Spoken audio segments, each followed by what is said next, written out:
François, moenie dat pa en ma alleen met Skype praat nie. Hulle huil net die heeltyd. Nou dit is hoe Tina in 2014 beskryf het, hoe dit gegaan het met ma en pa, toe hulle vir 'n maand 14.000 kilometer geskei was. Nou dit is hoe ons vir ouma Reina en oupa Dion ken. Hulle is 'n voorbeeld vir ons, daarvan om regtig vir mekaar lief te wees. Ons het dan die voorreg dat ons vandag hulle 80 jaar verjaarsdae saam kan vier. Maar hulle verhaal is egter ook ons verhaal, want ons is hulle familie. Hulle saamwees verhaal begin in Januarie 1968, toe hulle in Pretoria getroud is. Maar hulle geskiedenis, en dan ook ons geskiedenis, begin nog lank voor 1968. Ouma Reina Buys het 3 broers gehad, naamlik Callie, Gustaf en Fanie. Haar pa was Isak Johannes Matthys Buys. Haar ma was Magdalena van Wyk en hier sit ouma Reina op ouma Magdalena se skoot. Hierdie Buys oupa grootjie van julle het in Noord-Natal geboer. Die plaas se naam was Palmyra, naby Utrecht in Natal. Sy tweede plaas was in Skapevlou. Oom Kal het gesê, as jy op die stoep gestaan het, kon jy Bloedrivier gesien het. Hy het daarna 'n plaas by Oldhuis gekoop in die Noord-Transvaal, maar hy het asma gekry weens die grasdak en hy moes toe die plaas verkoop het. Hulle het daarna na Carolina en toe later Bruiten getrek.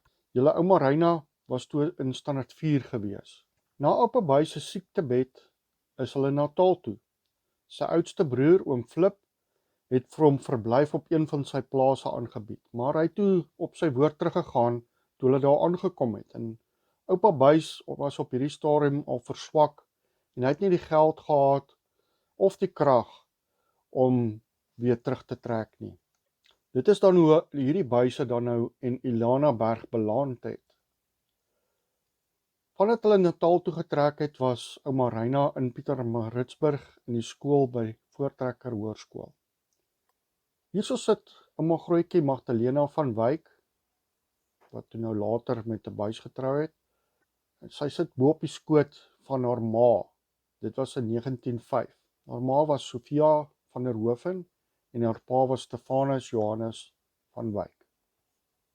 Hierdie Stefanus Johannes van Wyk, hy is hierso, tweede van links, met sy broers net voor hulle na die oorlog toe vertrek het. Hierdie Tweede Vryheidsoorlog het uit 3 fases bestaan.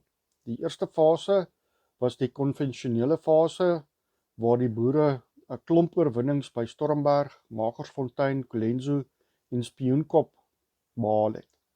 Hierdie spesifieke foto verwys na die beleg van Mafeking.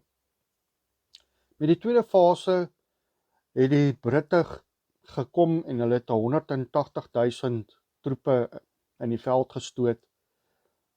Hier teen die einde van die oorlog was daar amper 500.000 Britte in soldate in wat geveg het teen die boere, wat dubbel soveel was as die totale bevolkings van die boererepublieke. Die boere het in hierdie tweede fase het hulle konvensionele oorlogvoering vermy en die hoofsetels soos Bloemfontein en Pretoria het in die hande van die Britte geval.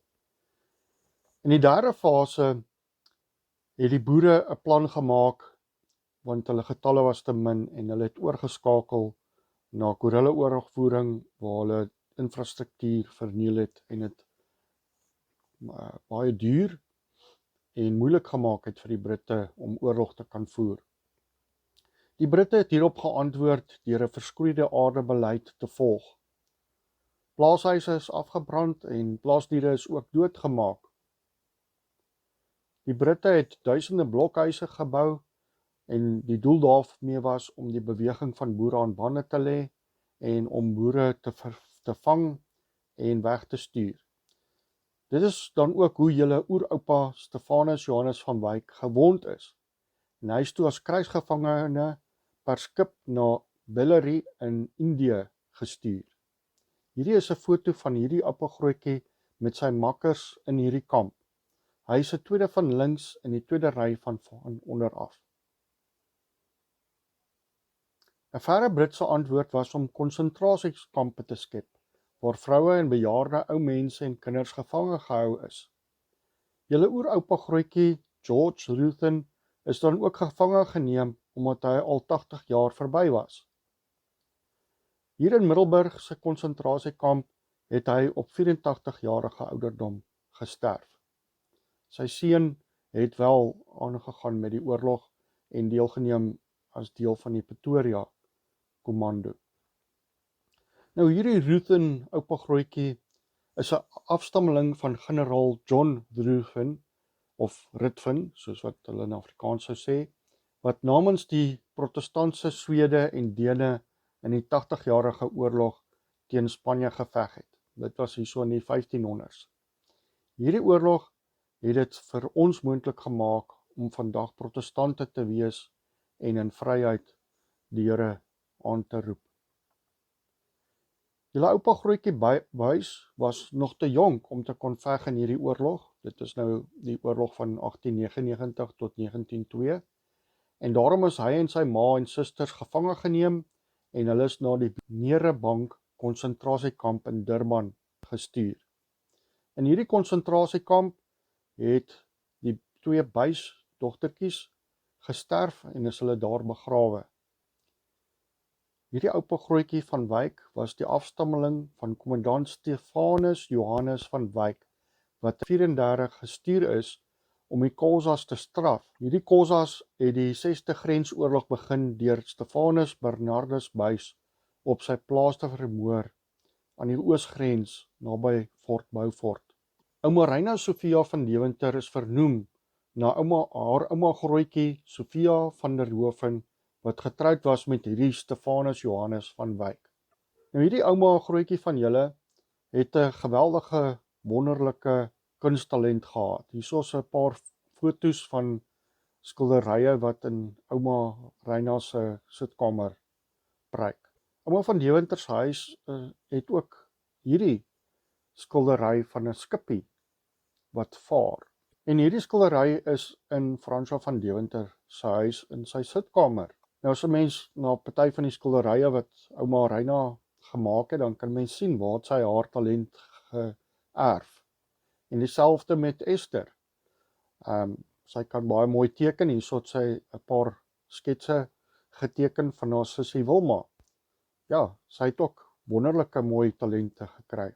Julle oupa van Deventer se verhaal begin by Gerrit Jans van Deventer wat in 1684 in Tafelbaai aangekom het. Hy het as soldaat hier aangekom en 10 jaar gearbei in die kasteel wat in Tafelbaai gebou was, en toe het hy 'n vryburger geword en geboer en voorrade vir die kompanjie geproduseer. Hierdie Gerrit Jans van Deventer het van Nederland gekom en in daardie tyd, in die 1500s, 1600s, was hulle gewikkel in die 80-jarige oorlog teen Spanje.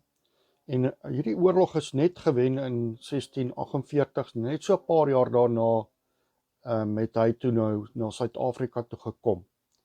Dit was daardie oorlog waarin generaal Ruthven geveg het. Die Nederlands moes sulke vestings bou om stand te kon hou teen die Spaanse invallers. 'n Nakomeling van generaal Ruthven was Daniel Herman Johannes Ruthven. Hy was die seun van George Ruthven wat in die Middelburg konsentrasiekamp gesterf het. Hierdie Daniel Ruthven het met die Ierse nakomeling Maria Hendrina Clancy getrou in 1897. Sy was 'n Ierse nakomeling. Mens kan sien aan die vanne, die name, dat hulle baie gou vir Afrikaans het en Afrikaanse name aan hulle kinders gegee het. 'n Nakomeling van generaal Ruthven was Daniel Herman Johannes, en hierdie Daniel is hierso nou met sy dogters en sy seun omring, en dan aan die regterkant sit sy suster. Nou een van hierdie dogters was Hani Ritvind, sy's in swart geklee op hierdie foto. Hani het toe getrou met Alfred Henstok in 1921. En toe in 1922 is Maria Wilhelmina Hendrina Henstok gebore. Sy sit daarso in die agterkantste ry aan die linkerkant. Die ander kinders in hierdie foto op die skoot van ouma Hani, sit Tannie Ann. Ja, dit is Tannie Ann. En hierdie oupa was 2.3 meter lank, en dan die ander kinders wat daarso is oom Onnie en oom Bokkie. Goed, hierso is ouma Maria Henstok van Deventer dan nou later. Hierdie Maria Henstok trou in 1941 met Abraham Fransja van Deventer. Nadat hulle getrou het hulle toe nou verhuis na die Klein Karoo. So hulle het mekaar ontmoet hier in Pretoria, en ouma van Deventer of Henstok, sy het groot geword en is gebore hier in Pretoria, terwyl oupa Abraham in die Karoo gebore is, maar hulle het mekaar hierso ontmoet hierbo in Pretoria, en nadat hulle getroud is hulle onder na die Karoo toe. Nou hierdie name van Abraham Fransja is afkomstig van hierdie oupa grootjie wie se name ook Abraham Fransja Silje was. Hierdie Siljes was oorspronklik Franse hugenote. Hier sit hierdie oeroupa grootjie Silje en sy vrou Mimi Gousaard en is omring deur hulle familie en kinders. Hulle stam af van hulle dogter Mimi wat getrou het met Stefanus Johannes van Deventer. Nou dit is hierso aan die heel linkerkant. Hulle sit en staan ja, daar aan die linkerkant. Die van Deventers en die Siljes was vrugteboere in die Klein Karoo. Hierdie gebied word in die suide begrens deur die Lange Berge en die Outeniqua Berge, en in die noorde is dit die Swart Berge. Die Henstoks en die Ritvinds in die ZR het hulle tuiste daar gemaak. Die oeroupa grootjie Stefanus Johannes van Deventer se ma en pa was Gert van Deventer en Bertha van Deventer. Hulle het geleef van die 1850s tot en met die uitbreek van die Tweede Wêreldoorlog. Oupa Dion van Deventer is in Langstraat 3 in Montetjie gebore. Oupa Johannes Stefanus van Deventer het hierdie huis in die 1930s gekoop, en dit was voorheen was dit 'n weeshuis gewees. Oupa Dion was die jongste, en hy het toe daarop aangedring om reeds op 5-jarige ouderdom skool toe te gaan. Hy wou nie alleen by die huis bly nie. So ja, hy het toe daarop aangedring, hy wil saam skool toe gaan. Daar is toe gesê, nee, dis reg, hy kan saam skool toe gaan. Maar toe hy nou klaar gemaak het, aan die einde van die jaar, toe sê die onderwyseres, nee, maar dit is nie goed, dit sal 'n onreg wees om hom nou weer in graad 1, of soos hulle daar genoem het, sub A te hou, en hulle het hom toe bevorder na sub B toe. Die 3,5 kilometer wat hulle moes stap na die skool toe, was partykeer nogal 'n uitdaging, want daar was die suidoosterwind wat baie kwaai gewaai het, en dan storms en selfs sneeu wat hulle teëgekom het. Partykeer het die wind so erg gewaai, meer as 60 km/h, dat hulle die kinders maar aan mekaar moes vashou, om seker te maak dat hulle nie wegwaai nie. Nou juffrou Betsy het vir oupa Dion en tannie Tella baie jammer gekry, en sy het hulle toe in die agterkant van haar kar ingelaai, en ja, soos hulle nou so soort van 'n bietjie voorgetrek, maar ja, hulle het toe die titel gekry van Queen en King, omdat hulle nou, ja, soos 'n koning en 'n koningin behandel is. Die van Deventers het verskillende forme van boerdery probeer bedryf hier in die Klein Karoo, veral in die vlakte, vanaf 1949 tot 1954. Hulle het met primedante, vye, hoenders en melk probeer boer, maar hulle plaas het die bynaam van hoender verdors gekry. So julle kan aflei dat dit maar bietjie broekskeer gegaan het, en hierso teen die vroeë 1960s het hulle toe besluit om eerder uit te wyk na Pretoria toe. Nou, oupa Abraham Fransja van Deventer het hier in Pretoria, in die ou ZR, het hy 'n militêre polisieman geword. En later het hy tydens die Bosoorlog in die 1970s het hulle na die Oos-Transvaal toe verhuis, en hulle het 7 SA infanterie het hulle daar verteenwoordig. Hulle het eers in Pelgrimsrus het hulle aangekom. Ja, hierdie huis waarin hulle gewoon het, is vandag die museum in Pelgrimsrus. En toe het hulle van daar af het hulle toe na Bucks-Lac toe verhuis. En die basis wat daar by Bucks-Lac was, wel, hy staan vandag nog, maar hy lyk nie so goed soos wat hy daai tyd gelyk het nie. Hulle het daar gewoon en die soldate daar opgelei. Oupa Dion het by die lugmag aangesluit en hy het 'n tegnikus geword van hierdie cyber vliegtuie, die radio's wat hierdie vliegtuie gebruik het. Hy was verantwoordelik daarvoor. Hulle het hom opgelei as 'n tegnikus daarin. En ja, dit is wat hy in die weermag gedoen het vir die hele klompie jare. Maar hy toe intussen het hy vir ouma Reina ontmoet en hulle het hom verplaas na Pietersburg toe. En dit het beteken dat hy dan nou elke naweek het hy van Pietersburg af Pretoria toe gery en sy ou karretjie Anglia het dit maar swaar gehad en baie naweke het oom Eybury sy broer het hom gehelp en die engine uitgehaal en ja, die engine weer moes regmaak en ja, so het hy dan die reis tussen Pietersburg en Pretoria omtrent elke week aangepak.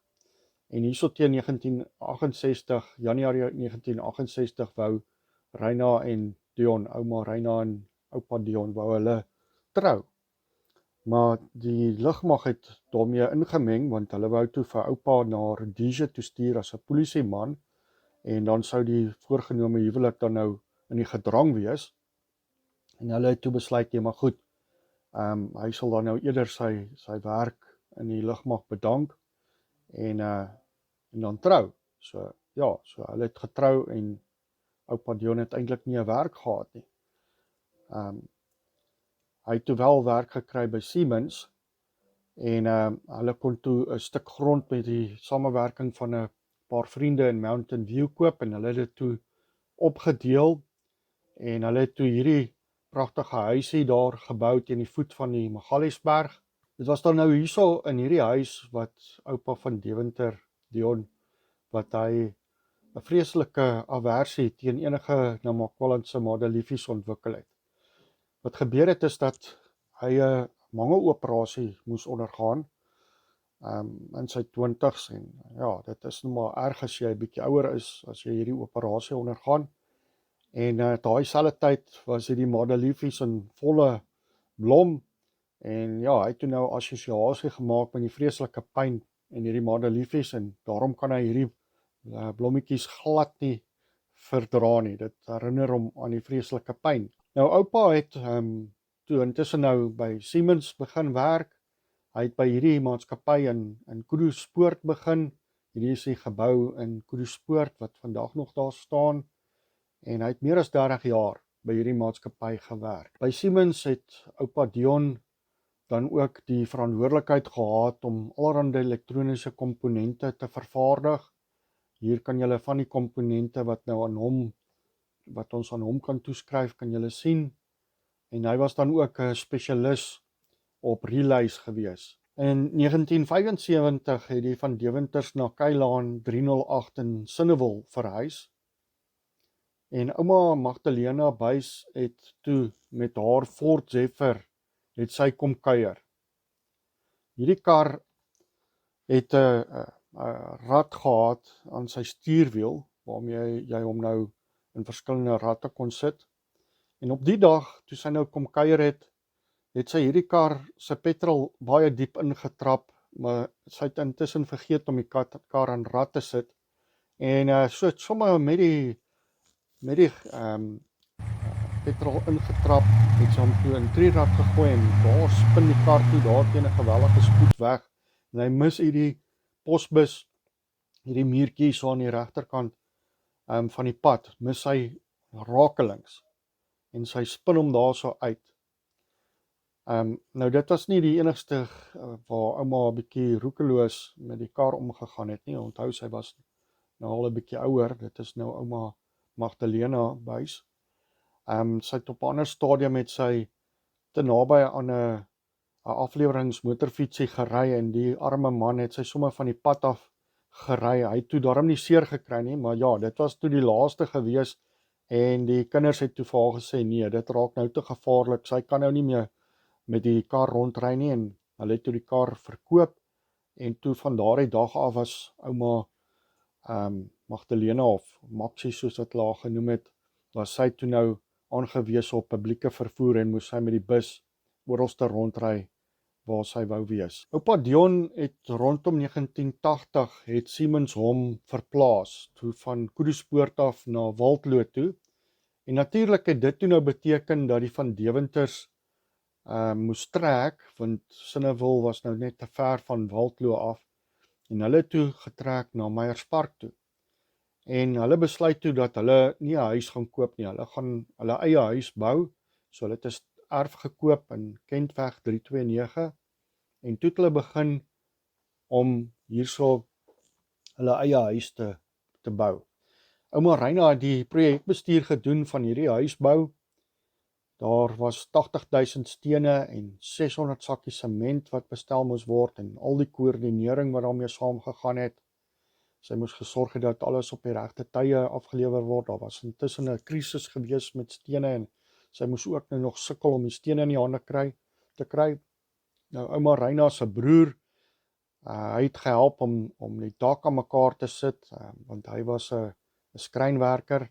So hy het al die kappe het hy self gemaak en opgesit en al die afwerking binne in die huis het hy dan ook gedoen.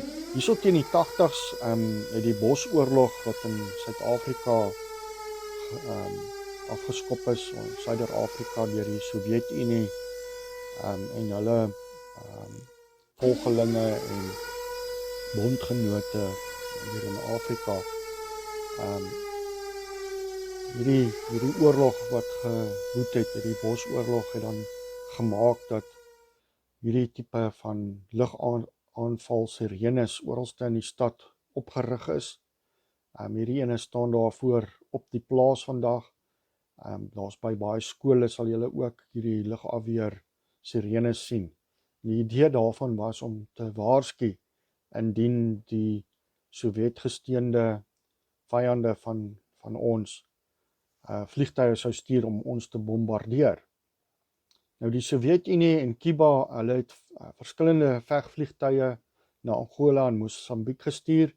Hulle het byvoorbeeld 50 van hierdie MU-24 helikopters afgelewer. Nou hierdie voorbeeld het ons hier sien staan by die Swartkop lugmagbasis Pretoria. Hierdie vliegtuig is 'n MiG-21.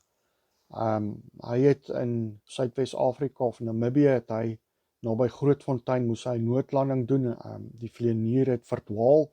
Hy het van Angola afgevlieg. Daar was omtrent 50 van hierdie MiG-21's en 80 MiG-23's wat aan hierdie frontliniestate gegee is deur die Sowjetunie en hierdie voorbeeld kon vir jare lank kon hy daar gesien word by die Swartkop lugmagbasis, maar hy is toe later teruggegee aan Angola. Die Sowjetunie het ook T-34 tanks wat in die Tweede Wêreldoorlog gebruik is, het hulle baie honderde van hulle, 200 van hulle het hulle gegee vir Angola en hulle het ook meer moderner, eintlik baie meer 1000 van die moderner T-55 tanks het hulle ook aan Angola gestuur. Hierdie spesifieke een is onderskep by Durban en toe is hierdie tank daar uitgehaal. Daar was ook PT-76 tanks wat amfibiese tipe tanks was wat meer vir verkenning gebruik is. Natuurlik het dit beteken dat hierdie eskalasies dat oupa Dion weermagkampe moes doen en die seuns moes kadette doen om hulle te begin voorberei. Die Afrikaners se reaksie op die Bosoorlog en die Sowjetunie wat daarbey betrokke geraak het was om hulle eie wapentuig te ontwikkel. Hierdie interkontinentale missiel is ontwikkel wat dan ook die kernbomme wat ontwikkel is sou kon aflewer in Moskou as dit nodig sou wees. Hulle het ook die Afrikaners het ook hulle eie helikopters ontwikkel en hulle eie kanonne. Hierdie is 'n G6 kanon Dit is daar by Saxonwold se oorlogsmuseum kan 'n mens hom sien, en dan ook die legendariese ratel is ontwikkel wat in die Bosoorlog hier in die 80's is hy nogal baie gebruik, amper soos 'n tipe van 'n tank, alhoewel dit eintlik 'n troepedraer was. Nou hierdie oorlog was nie net in die bos nie, dit het ook na die stede toe gekom, en in 1980 het 3 terroriste die Volkskasbank in Silverton bestorm. Dit is nou net die woonbuurt so langs Meyerspark waar ons ek en oom Morney groot geword het. Ons skool was net so 'n blok of wat van hierdie Volkskas gebou. En hierdie terroriste het hierdie gebou bestorm en hulle het 25 gijslaers geneem, en hierdie terroriste het toe geëis dat Mandela vrygelaat moet word, het R100,000 aan hulle gegee moet word, en hulle wou 'n helikopter hê sodat hulle na Mosambiek kon vlug. Die uiteinde was dat die terroriste doodgeskiet is, maar daar het ook 2 gijslaers het gesterf toe een van die terroriste 'n handgranaat in die gebou laat ontplof het. Ouma is in Mei 1983 is sy aan haar rug geopereer, en terwyl sy in die hospitaal gelê het in Eugene Marais, het ons net gehoor hoe ambulanse aangejaag kom. En wat gebeur het is daar het 'n ANC bom het in die middestad van Pretoria ontplof, en daar's toe 217 mense is gewond en moes na verskillende hospitale vervoer word, en 17 mense is in hierdie bomaanval is toe dood. Nou in ons woonbuurt daar in Meyerspark was daar 'n poskantoor en hierdie bakkery, en die terroriste het toe in 1986 in daai telefoonhokkie het hulle 'n Sowjet myn geplant. Genadiglik het die myn hier in die middel van die nag afgegaan en niemand is beseer nie, maar dit het wel geweldige skade aan die gebou aangerig. Op 'n ander stadium het hulle voor die OK gebou het hulle ook 'n bom in spitstyd laat afgaan. Nou in hierdie konteks van die Bosoorlog en die terrorisme aanvalle wat daar oral om ons plaasgevind het daar ook onrus uitgebreek by Siemens, en van die intimideerders het in die fabriek ingegaan en hulle het die mense met ysterstawe geslaan, en oupa van Deventer het toe, wel hy was verantwoordelik vir 'n gedeelte van daai produksie, so hulle het dit gesien en hulle het dit afgeneem, en hy word toe gedagvaar om in 'n hofsaak op te tree teen hierdie opstokers, en die opstokers het toe gepoog om oupa te intimideer, en hulle het hom daarmee gedreig dat hulle 'n handgranaat in ons huis sou gooi, en die uiteinde was dat ons toe moes vir ek dink dit was omtrent so 'n maand by oupa en ouma Abraham van Deventer gaan woon het, totdat hulle vir ons voor die ruite 'n film kon opplak, sodat as iemand iets na die huis toe gooi, dat dit nie deur die ruit sal gaan nie. En oupa het toe ook dan hierdie muur het hy voor die huis gebou om die moontlike ouens wat wil probeer inkom om hulle buite te hou. Nou die hofsaak het goed verloop, oupa het getuig, en die Belhamels is toe wel afgedank en nie weer in diens geneem nie. Nou hierso in die 1990s het ek en oom Morney, ons het so hierdie swembad gehad, en daar was 'n pomphuisie, en daartoe klomp baie besluit, maar hulle wil die pomphuisie gebruik as hulle huis, en hulle het toe daar ingetrek, en Olaf Foster, 'n vriend van my, het besluit, maar hy wil die baie hê, en hy het gesê, nee, hy bring 'n korf, en hy het die korf daar neergesit, en die baie het toe in die korf ingetrek, dit het nogal 'n rukkie gevat, maar hy het toe nooit gekom om sy baie te kom oplaai nie, en die baie het toe op 'n dag het hulle moeilikheid gemaak, en hulle het mal geraak, en jy kon nie jou neus by die deur uitsteek nie, dan het hulle vir jou gesteek. Ek het toe vir oupa Dion gebel en hom gewaarsku en gesê, maar hier is moeilikheid met die baie, maar ja, voordat oupa nog kon kom, toe het pestkontrole daar opgedaag, en hulle het die baie doodgemaak, en dit was toe nou die buurman wat vir pestkontrole gebel het, en ja, hulle die baie kom doodmaak.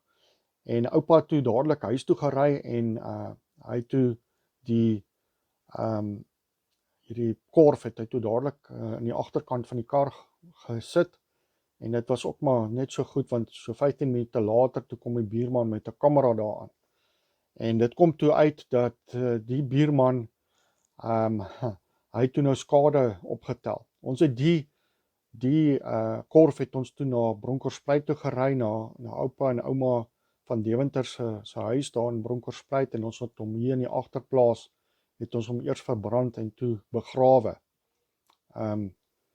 En ja, die buurman het nou skade gely, so hy het 2 van sy honde is doodgesteek deur die bye, en sy tuinwerker het ook nog in die hospitaal beland, en hy het toe 'n eis ingestel teen oupa Dion, en oupa Dion het toe die eis, het hy vir die versekering vir Santam het hy dit gestuur, en ja, hulle sê toe dit is eintlik baie merkwaardig, want dit is die eerste keer in die geskiedenis wat dit nou gebeur het, en hulle het toe die buurman, sy van was korf nogal, hulle het toe ook die eis het hulle uitbetaal, en die duisende rande wat hy wou hê, het hulle toe vir hom gegee. Omtrent dieselfde tyd, hierso in die vroeë 1990s, het Suid-Afrika nou 'n oorgang belewe, en die mense moes nou stem of hulle die nuwe Suid-Afrika wil hê of nie.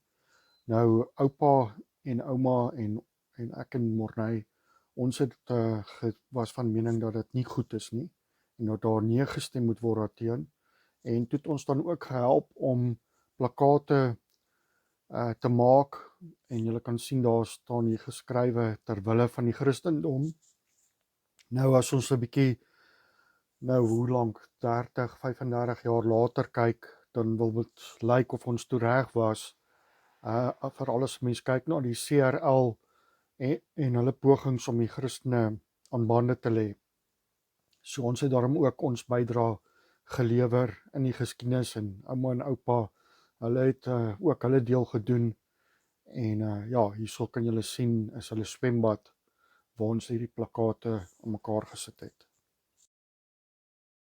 Nou ouma Reina het eers kinders groot gemaak. Sy het eers toe oom Morney en ek alreeds bietjie groter was, het sy begin werk, en ek het vir haar gevra, maar hoekom het sy dadelik gaan werk het nadat ons gebore is nie? En sy het gesê nee, hulle kon agterkom aan die opvoeding van die kinders, dat dit nie baie goed is vir die kinders nie. Die kinders se opvoeding het skade gely, en daarom het hulle toe besluit nee, hulle gaan eerder dit self doen.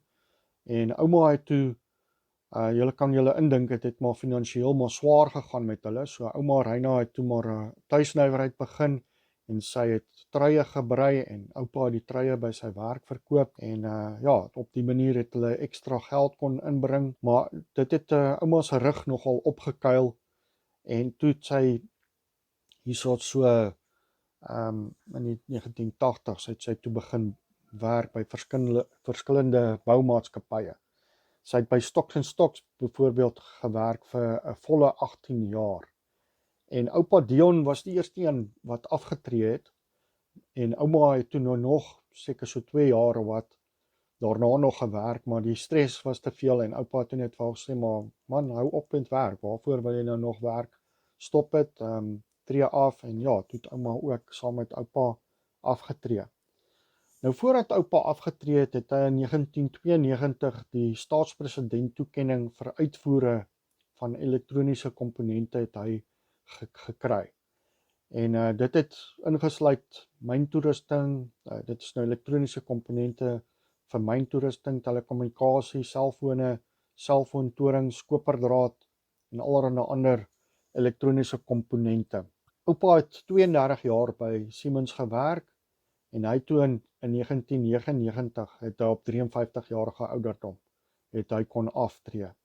Hy het so 400 mense gehad wat hy voor verantwoordelikheid geneem het. Nou in 2014 het ouma Reina en oupa Dion nog nooit 'n lang tydperk weg van mekaar ervaar nie, maar oom Kalle het toe vir ouma Reina gesê, dit is nou haar broer, ouma Reina se broer, hy het gesê nee, hy skenk vir haar en vir oupa Dion, skenk hy geld, en hulle kan dan Europa deurtoer en al die kunsmuseums daar gaan besoek. Maar oupa Dion was bang, want in sy lugmagsdae het hy gesien hoe vliegtuie neerstort en hy het nie kans gesien om Europa toe te vlieg nie. En ouma Reina vra toe vir Tina en klein Tinaatjie of hulle nie wil saamgaan nie. En ja, so dit toe gebeur dat hulle vir 'n hele maand in Europa kon hulle toe nou toer en die verskillende museums daar besoek. En ek dink dit was so 5 of 6 stede wat hulle kon besoek het. Maar gelukkig het ons Skype gehad en ons kon in hierdie maand kon ons daarom kontak met mekaar hou. En toe op 'n stadium sê Tina vir my, François, jy moet nie dat ma en pa so alleen met mekaar praat nie, want hulle praat nie, hulle huil net die hele tyd. Nou ons het oupa Dion 'n bietjie probeer opbeheer en die laaste week van die maand het ons hom in die kar gepak en ons het 'n bietjie daarna op die Landsberg toe gery. Op pad soontoe het ons die Vito se deur oopgegaan en al die beddegoed het uitgeval. Ons kon dit daarom weer terugkry. Maar ja, ons het vir oupa Dion in die kar gelaai en bietjie gekamp vir die week daar by Pilansberg. Nou, oupa en ouma het vir 25 jaar bly hulle nou al daarso in Bronberg Park. Daardie gedeelte word nou mos Waapatrand genoem. En hulle het dan as deel van hulle het dit soort van hulle plig beskou om ook betrokke te wees by die bestuur van hierdie kompleks en vir baie jare het hulle dan gesorg dat alles mooi glad verloop. Ons kan dan sê dat ouma Reina en oupa Dion die samevoeging van verskillende protestantse families uit Skotland, Nederland, Engeland en Frankryk was. En hulle het dan oor honderde jare is hulle heeltemal verinneems hier in Afrika. Hier is 'n diagram wat verduidelik hoe hierdie verskillende families saamgevoeg is en hoe dit dan ingevoeg is en saamgevoeg is in Reina Buys en Dion van Deventer. Oupa Dion en ouma Reina is nou 58 jaar getroud en hulle is beide 80 jaar oud. En alhoewel hulle grys is en stadig is almal altyd welkom om by hulle te kom kuier hier by Bronberg Park.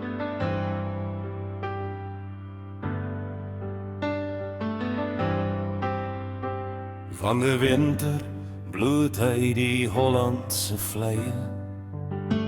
Gerrit kom hier vestig, lang na die strye. 'n soldaat word 'n vryboer, die saad word gesaai. In die klein Karoo waar die vrugteboorde waai. Met generaal Rutvin se gees in die bloedlyn se loop. Wat vir godsdiens en vryheid op Sweedse bodem sou teen Spaanse magte die Skotse held gestaan, sodat die onze voorvaders in vryheid kon gaan.